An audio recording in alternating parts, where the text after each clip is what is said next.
Hi, welcome back to my channel. I know it is a very thought-provoking title, but please stay tuned because I'm going to share some things with you that most people do not think about when it comes to this subject we're going to discuss today. If you are on my channel for the first time, welcome. This is a channel where we talk about things that relate to relationships, basically, be it soul ties, be it infidelity, be it money, sex. So we just get a little bit deeper than what you get in church or with friends, because I actually do a little bit of research. Like I said before, my name is Pamela. Welcome. Please subscribe to this channel if you have not subscribed yet. I am trying to reach 1,000 subscribers. So please, every vote from you counts. And if you want to be notified every time I upload a video, don't forget to press the bell and you will be notified. Like if you like this video and leave a comment. So without further ado, why do women cheat? Yes, women. What kind of women? I'm talking about married women, because there is a misconception. Actually, there are two misconceptions: that it's only men who cheat. No, sir.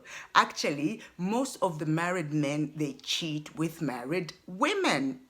And misconception number two is that only unhappily married people cheat. No, married women who are happily married, they cheat too. So why would a married woman cheat? Yeah? Is it money?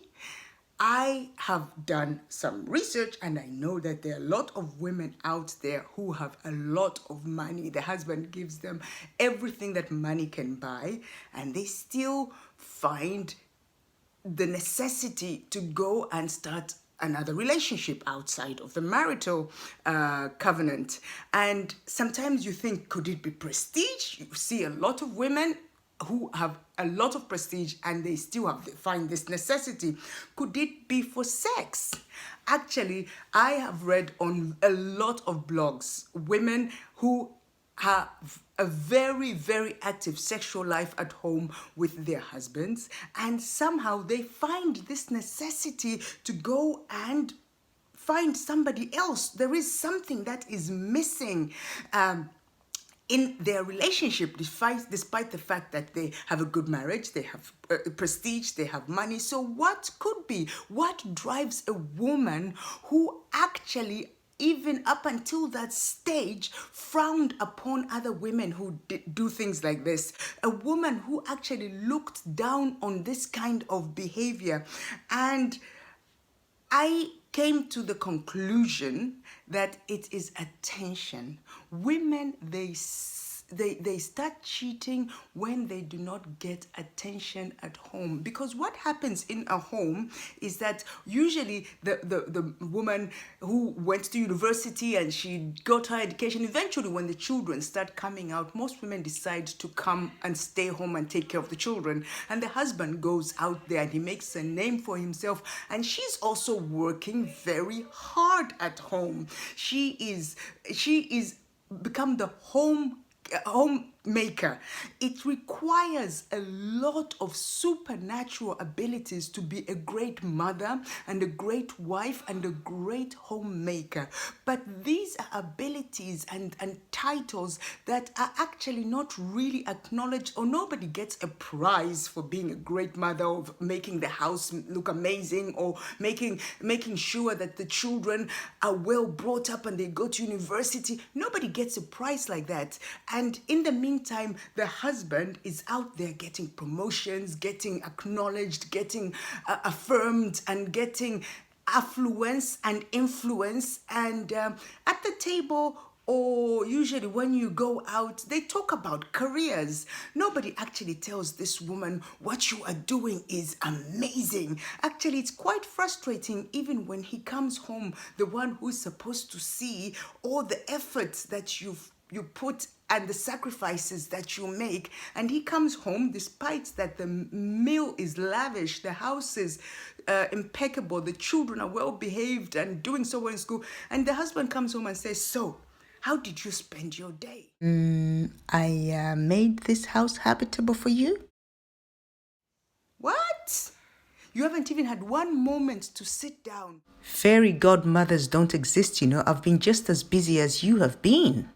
And you acquire all these hobbies and you actually get some things going that you become very good at. Maybe you learn how to play tennis and you're very good at it. Maybe you learn, start teaching yourself about art and you become very good at it, and you start learning these things that really fulfill you, that give you fulfillment, but nobody actually gives you a pat on the shoulder.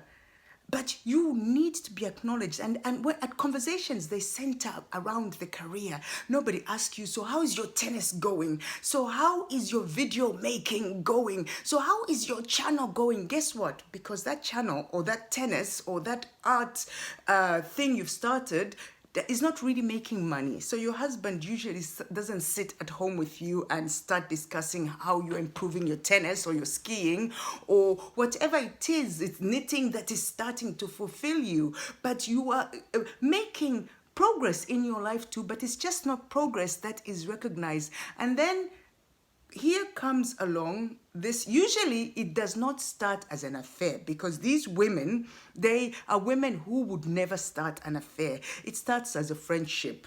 This man comes along and he actually notices, maybe it's your tennis instructor, that your backhand is improving and he starts calling you Superwoman. This man comes along who actually immediately replies to your text. It starts as a friendship. It always starts at a friendship. And before you know it, it has become an emotional connection. Women, they get into affairs not because of sex or money or prestige. It's always an emotional connection. There is that emotional connection that they're missing at home. That appreciation, all of a sudden somebody starts telling them they're amazing. Somebody starts telling me they still look beautiful. And it usually happens women when they're late 30s, early 40s, when the husband probably starts telling them less that they're beautiful, and they also start feeling like they're losing their looks. And then in comes this man who starts telling them that actually they are amazing. And there is something that is quite intoxicating about attention, something that is intoxicating about compliments. And before you know it, you start getting addicted to this attention, to these compliments, and you are emotionally entangled and emotionally connected with this person. There is an emptiness. There is an emptiness there that needs to be fulfilled.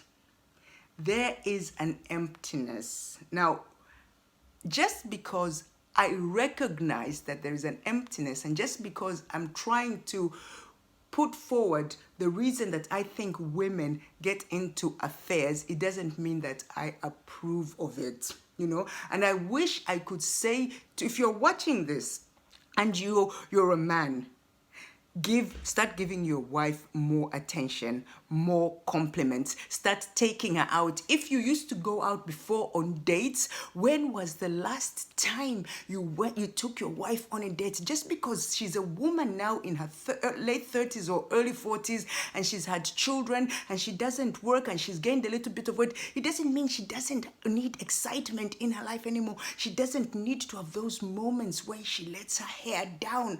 Start taking her for dates where she's not the mother of somebody, where she is your girlfriend again, your woman. And if you are a woman, you're watching this and you are entangled in an emotional relationship, I wish I could say to you, pray yourself out of it. But the Bible does not say that is the way to go about fornication. The Bible says the only only way to go about fornication is to flee. Flee fornication, because fornication has exactly the opposite effect and the opposite results of what you are looking for.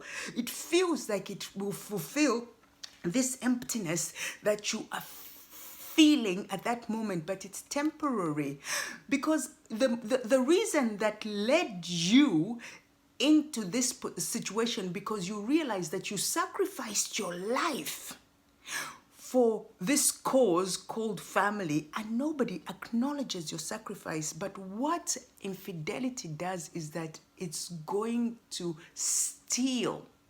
That's what adultery does. Adultery comes to steal, kill, and destroy. It's going to steal, kill, and destroy everything that you sacrificed for as a mother, as a wife, as a woman. It's going to steal when your children find out that you've been cheating on their father, it's going to rob them of the respect that they had for you. It's going to steal that fantasy that they had of a woman and a man actually growing old together and being faithful to each other. And it is possible. It is going to destroy your marriage, your intimacy with your husband. Even the little that was left, it's going to take that chance away. It's going to steal time from your family. All that energy that you are putting in this affair, this texting, getting dressed, meeting up, you could invest it in your family. If you will flee fornication, you are going to notice how your life is going to develop and progress. Actually, infidelity, cheating, it stagnates your life. It's going to steal your creativity. What you can do instead is invest that energy, that time back into your husband. Tell him how you are feeling and create space for you where you can go back to God and start really, really connecting with God, because in God, in Jesus, you are complete. Start going into that secret place with God where he can start filling you up, because you are at a different stage now of life. You have developed into this woman, and you're still feeling young, but you're not young anymore, and you're not looking young. So it's a different season of life, and you need to connect back to God.